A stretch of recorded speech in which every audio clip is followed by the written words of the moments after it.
भी होगी बात। लेकिन शुरुआत करते हैं इस वक्त क्रूज टर्मिनल हब की इस बड़ी खबर के साथ। तो आज देश को सबसे बड़ा क्रूज टर्मिनल मिलने जा रहा है। प्रधानमंत्री नरेंद्र मोदी जो है वो मुंबई के बेलाज पियर में स्थित वर्ल्ड क्लास सुविधाओं वाले मुंबई इंटरनेशनल क्रूज टर्मिनल का उद्घाटन करने वाले हैं। MICT को केंद्र के क्रूज भारत मिशन के तहत इसे डेवलप किया गया और जो भारत के समुद्री बुनियादी ढांचे को न सिर्फ ताकतवर बनाएगा बल्कि मुंबई को एक प्रमुख क्रूज टूरिस्ट डेस्टिनेशन के रूप में भी स्थापित करेगा। तो आखिरकार ग्राफिक्स से ये समझते हैं कि देश का सबसे बड़ा ये क्रूज टर्मिनल कैसे आर्थिक प्रगति में अपनी योगदान देने के लिए तैयार है। Graphics please. और ग्राफिक्स के जरिए समझते हैं कि ये मुंबई में ये जो अत्याधुनिक टर्मिनल है ये कैसे इसका उद्घाटन होगा। तो ये देश का सबसे बड़ा क्रूज टर्मिनल कैसे आर्थिक प्रगति को धार देता हुआ नजर आएगा जब हम क्रूज के तौर पर एक हब बनाने की बात कर रहे हैं भारत को, क्योंकि इस टर्मिनल में सालाना करीबन 10 लाख से ज्यादा यात्रियों को संभालने की क्षमता मौजूद है। समुद्र की लहरों की तरह टर्मिनल की जो छत है और क्रूज भारत मिशन के तहत इसका निर्माण, इसका विकास किया गया। एक साथ 5 बड़े क्रूज जहाज जो हैं वो इस टर्मिनल पर खड़े हो पाएंगे और हजारों यात्रियों के प्रबंधन की यात्रियों का प्रबंधन है वो इसके जरिए संभव हो पाएगा। आखिरकार क्रूज पर्यटन में इतनी अपार संभावनाएं किस तरह से हैं, आइए वो समझने की कोशिश करते हैं, क्योंकि प्रधानमंत्री ने इसका जिक्र किया कि चाहे चिप हो या शिप वो भारत में ही बनेगा। तो भारतीय अगर हम इकोनॉमी को देखें तो क्रूज टूरिज्म का गेटवे ये नया टर्मिनल बनेगा और सबसे इंपॉर्टेंट बात यह कि वैश्विक मानकों के तहत इस टर्मिनल को बनाया गया है और मुंबई बनेगा, जैसे हम आर्थिक राजधानी के तौर पर उसे जानते हैं, क्रूज टूरिज्म का कैपिटल।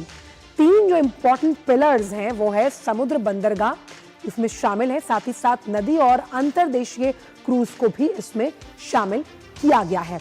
यानी जब हम बात करते हैं पोर्ट कनेक्टिविटी की और अंतरदेशीय क्रूज को भी इसमें शामिल किया गया।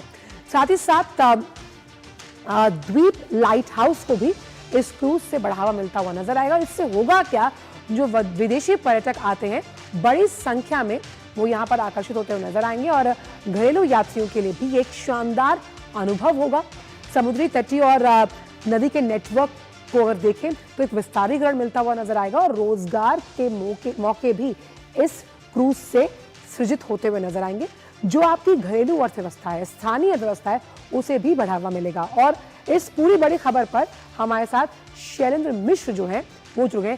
शैलेंद्र, जिस ब्लू इकोनॉमी का जिक्र हमने इस बार के बजट में भी देखा, उसे धार देने के लिहाज से ये क्रूज टर्मिनल जब पर्यटन को भी आर्थिक गतिविधियों से जोड़ेगा तो एक अलग ही स्तर नजर आएगा।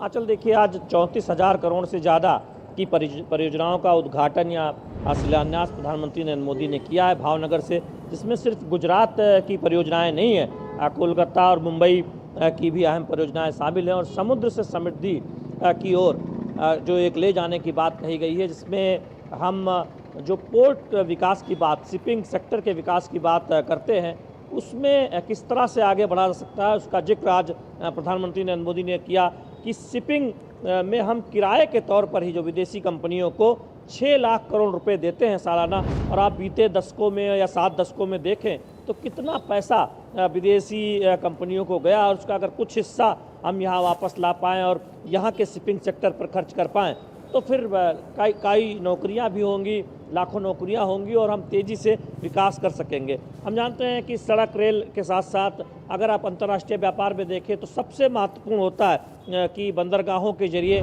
जो आवाजाही होती है सामानों की, उसके लिए 2 बहुत महत्वपूर्ण बातें जरूरी है। पहली बात यह है कि प्रक्रिया आसान हो, यानी जो कागजी कार्रवाई है वो एक तरह से एक जल्दी से हो जाए, एक जगह पर हो जाए, जिसकी शुरुआत हुई है, पुराने कानून बदले गए हैं अभी हाल ही में, जिसका जिक्र प्रधानमंत्री नरेंद्र मोदी ने किया, और किस तरह से नेक्स्ट जनरेशन रिफॉर्म की शिपिंग सेक्टर में आगे बढ़ा जा रहा है, जिससे कागजी प्रक्रियाएं आसान होगी। दूसरी बात यह है कि बंदरगाहों पर सुविधा हो, जिस आप क्रूज पर्यटन की मुंबई में बात कर रही है, एक साथ कई जहाज लग पाएँ, 5 जहाज लगें, वहाँ पर सारी सुविधा हो, वहाँ से आने जाने की जो प्रक्रिया है वो बेहद आसान हो, अच्छी व्यवस्था हो रुकने की, जी। ये एक शुरुआत की गई है। हम जानते हैं कि इसके बाद प्रधानमंत्री नरेंद्र मोदी लोथल जा रहे हैं, अहमदाबाद के पास। वहां पर भारत का सबसे बड़ा जो एक तरह से कहें कि जो समुद्री सेक्टर में हम बहुत आगे थे बिल्कुल, और पोर्ट कनेक्टिविटी लॉजिस्टिकली कितना इसे इंप्रूव किया जाएगा।